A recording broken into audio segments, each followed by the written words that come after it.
It had been a spur-of-the-moment decision to get in contact with Tulip. At least, it had seemed spur-of-the-moment, from Jesse's point of view. Lake had barged in and made themselves comfortable, as they did most days, but they had been insistent on having Jesse look up Tulip's social media, and also trying to hack a few of the accounts they remembered offhand, at which point Jesse did intervene. It's about time I get in contact with her, Lake admitted. I've waited long enough. It was nice to know they were comfortable with reaching out first, that they weren't worried about Tulip's reaction or of being near her. Lake was more self-assured in their identity now, and it showed with their forwardness about the topic. They seemed excited, actually. So, what do you think we should tell her? He asked. Practicing would be good for his nerves, and Lake's too, if they were nervous at all. Hmm? You know, like, does she even know you're non-binary? Jesse offered, eyeing Lake up and down. They had fallen pretty distinctly into their own style now. It suited them, but he could remember the wanted poster from the train. How different Lake had looked back then. I guess not, but that's not hard to explain. Lake shrugged non-committally. Tulip knew I was different from her. Now she'll get to see how different.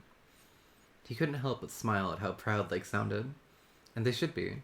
Evading the flex, outsmarting the train. It was no easy feat. And Lake had done the hardest parts alone. They had so much to be proud of. Do you want me to be there? I mean, I'm coming with you, obviously, but I could always wait somewhere else. Lake didn't bother waiting for him to finish, already shaking their head. No, no, I want you there. I don't know if I could do it without you. Side by side, hand in hand, every step of the way. Jesse had learned that the hard way, when the train hadn't let Lake through his exit the first time. Do you think I should, introduce myself? He pondered, spinning around in his desk chair. Lake snickered at the thought, but didn't decline it. Jesse cleared his throat. Hello, Tulip. I've heard so much about you and your computer addiction. Okay, no. That's awkward. He hummed as Lake kicked their feet from the edge of his bed, content to scroll through Tulip's Facebook. Clicking things here and there, idly he wondered if he should be keeping a closer eye on them. Lake wasn't making weird posts on Tulip's account, right? No, probably not. They'd promised to be good. Hi, Tulip. This is the love of my life, Lake. And Lake snorted before he could finish the sentence, guffawing at him. You are not saying that. Yeah, okay. Another no. How about, hi, I'm Jesse, Lake's boyfriend. It sounded better than his last attempts, if a bit stilted. Short, sweet, and to the point. Lake, however, was not laughing anymore. Eyebrows scrunched thoughtfully as they rolled the sentence around in their head. Boyfriend? Should I not tell her that? I mean, I know you guys are like twins or whatever, so maybe that'll be weird for her to hear right off the bat. He rambled, suddenly worried that Tulip might think he was a creep for dating her ex-reflection. It had to be weird, now that he was thinking about it. Maybe they could break the news to her later, then. No, that's not... You're my boyfriend, Lake reiterated. They were sitting up properly, their feet no longer swaying lazily. Well, yeah, who else's? He hummed. But it's really not that important. I'll just say my name so it doesn't get too confusing. Jesse turned back to the computer, minimizing the tabs that they had pulled up of Tulip's social media. You guys will have so much to catch up with as it is. I think we have some catching up to do, Lake said, crossing their arms. They were embarrassed, though Jesse couldn't place why. It wasn't hard to make Lake blush. They were particularly expressive. Jesse loved that about them. It made them easier to read, even when they weren't bluntly stating their every thought. But right now, he felt a bit lost, like Lake was asking a question that didn't make sense, something he couldn't place. They hadn't said anything at all yet. When they did, it only confused him more. So you... They pointed at Jesse, and Lake pointed at themselves, letting their words sit for a moment and sink in. We're dating? Is that a question? Jesse asked slightly, but Lake wasn't laughing. They looked confused. Genuinely confused. Lake, that wasn't a real question, right? He grew distressed, looking for Lake's hand. Right? They didn't pull away, but they shook their head. When did we start dating? How did... You never asked me out. Oh my god. Oh my god.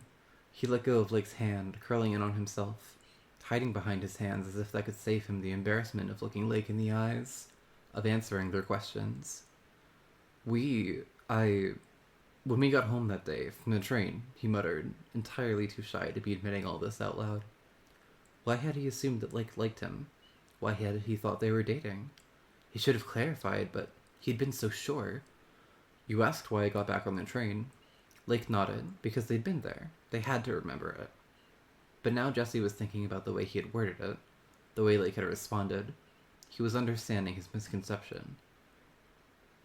And you said their face was dark with their own embarrassment, having put the pieces together as well. That you'd follow me anywhere. And that I never wanted to be somewhere where you couldn't be. He had meant it as a confession. It had been his way of pouring his heart out to Lake, of explaining the need in his chest to be around them, to support them, to make them happy. And you said you'd have done the same for me. They were both stewing their humiliation. The conversation had been just the two of them, holding hands and talking in hushed voices long after the sun had set. Lake had spent the night in Jesse's room, the two of them reluctant to be apart after everything. That had been over a year ago.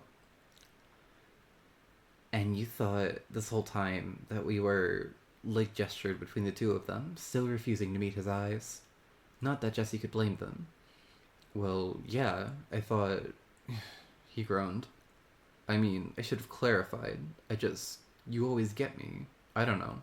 I don't know what I was thinking. So, you love me? Their voice sounded fragile, small, as if the wrong answer might break them. You're in love with me? He and Lake had exchanged I love yous before. Belatedly, he realized they might not have been in the same way. How was Lake supposed to know what was a friend thing, what was a relationship thing? How had Jesse been so quick to overlook the possibility that he could be misreading things, or that Lake might not understand what he meant? Even so, there was no doubt in his mind how he felt about Lake. He didn't want them to doubt it either. Yes. They stood as if the word had jolted them from their spot on his bed, and nearly fell as he tripped on their way to him, their hands landing against the desk chair a little too forcefully, pushing it back and bumping into the desk clumsily. And then they were kissing him, their teeth clicking together awkwardly. Lake's knees bumped his as they tried to get their balance while also being entirely too close. It was rough and haphazard, but it dispelled the fear that had been eating him in the back of his mind. They pulled away, still flushed as before. Oh, he brought a hand to his face, feeling the distinctive split of his lip from Lake's overzealousness. So we are dating. Lake leaned forward, hiding against his shoulder. I mean, we definitely are now. I don't know if I'd count us as dating before this, though. Aw, what? Really? He whined. We gotta start all over again? We didn't do anything special the first time, Lake pointed out. You never kissed me or said anything. I thought you wanted to keep it low-key. Well, I don't. He couldn't see their face, but he was pretty sure he knew why they didn't pull away to look him in the eyes. Oh, we can do that. I mean, not do that. Or, He stammered over himself, struggling to piece together words, much less a coherent sentence. Jesse, Lake muttered against his ear. Right, he squeaked. Thankful he could hide his own face in Lake's shirt. The last thing he'd been expecting from today was to start dating Lake, mainly because he thought they were already dating. This is a lot more embarrassing than the first time. Lake laughed. That's because you weren't very clear the first time. I thought that was very clear. I basically said I'd do anything for you. What else could that mean? He huffed. Anything. It could mean literally anything. Which, in retrospect, was pretty fair. It was romantic, though. Yeah, it was. That was nice, too, he offered. A little, painful, but nice. They leaned back, rubbing their thumb over his lip to survey the damage. It would have been incredibly romantic, if not for how much it hurt. He hissed. Sorry, let me just... Lake pressed their lips to his, and it was softer this time, the feeling cool and gentle. Their forehead rested against his as they shyly asked, Is that better? Yes, he breathed. Actually, could you do that one more time? I think it's still... Lake didn't let him finish the sentence, all too happy to comply with the unvoiced request.